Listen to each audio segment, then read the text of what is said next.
मैं बात कर रही थी, तीसरी उदाहरण हमारी महिला सशक्तिकरण। महिला सशक्तिकरण की बात करूँ तो डिग्री वाली महिला आज अपने से ज्यादा एजुकेटेड लोगों के सामने खड़े होकर के बात करती है, उन्हें बताती है। इससे बड़ा सशक्तिकरण क्या हो सकता है? एक ऐसी महिला जिसकी खुद की कोई इनकम नहीं थी, आज के समय जब जो चाहे वो करने की क्षमता रखती है, इससे बड़ा सशक्तिकरण क्या हो सकता है? और एक ऐसी महिला जिसका घर में कोई नाम नहीं था, कोई पहचान नहीं था। हिंदुस्तान की हाउसवाइफ की अगर बात करें ना, तो लोग घर में भी उसके नाम से नहीं बुलाते हैं। किसी की मम्मी, किसी की चाची, किसी की नानी, किसी की दादी, कुछ भी बोल लेते हैं। उससे भी नहीं हो तो किस गांव से आई है, गांव के नाम से बुला लेते हैं, है ना। मैहर वाली, सतना वाली, रीवा वाली, ऐसी ही पहचान होती है ना हमारी। मेरी भी वही पहचान थी। जिस महिला को घर में भी लोग उसके नाम से नहीं बुलाते थे, आज पूरे हिंदुस्तान में लोग मुझे मेरे नाम से जानते हैं, कल्याणी मिश्रा के नाम से जानते हैं।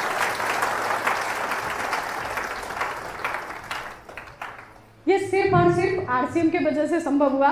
तो मानते हैं तीनों उद्देश्य पूरे होते हैं? हो सकते हैं। जब मैं आरसीएम में नहीं थी, मैं थोड़ी सी अपने लाइफ स्टाइल को यहाँ जरूर रखना चाहूंगी, क्योंकि अब सीधे आती हूँ कि करना कैसे है। जब मैं आरसीएम में नहीं थी, मैंने अपने रहने का स्टाइल बताया था। एक एक चीज के लिए कंप्रोमाइज करना पड़ता था।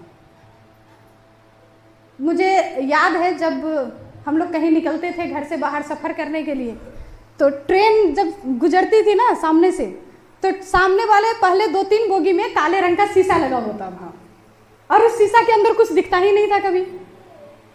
तो मैं अक्सर अपने पेरेंट्स से पूछती थी कि उस डब्बे में क्या है, हम लोग उस डब्बे में क्यों नहीं जाते हैं।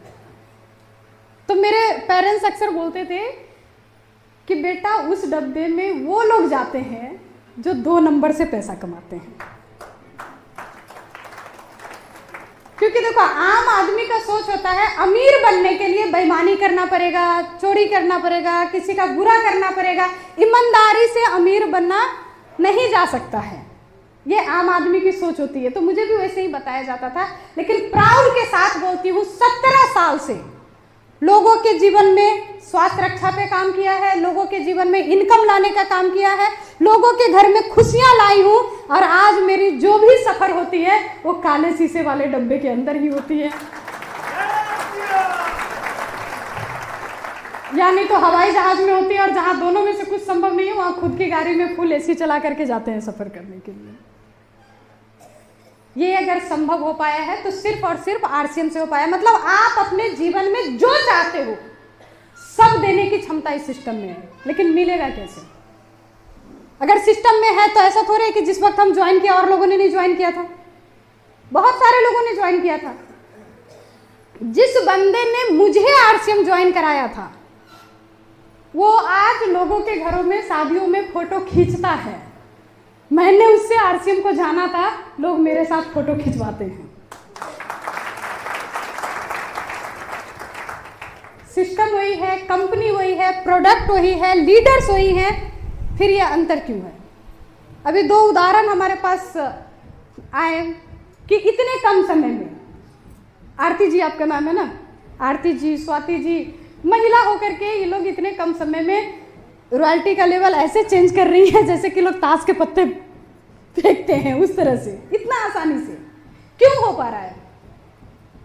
कहीं ना कहीं जो इन्होंने फार्मूला अपनाया है, उस फार्मूला पे काम करने की जरूरत है। मैंने किस फार्मूला पे काम करके आज इस लेवल पे मैं पहुंची हूं, तो मैं थोड़ा सा अपने फार्मूला को रखना चाहती हूँ। तैयार है? आधा घंटा और झेल सकते हैं मुझे? 1 घंटा? अच्छा, अभी वसूल नहीं हुआ है। कोई बात नहीं है, 200 वसूला के जाएंगे।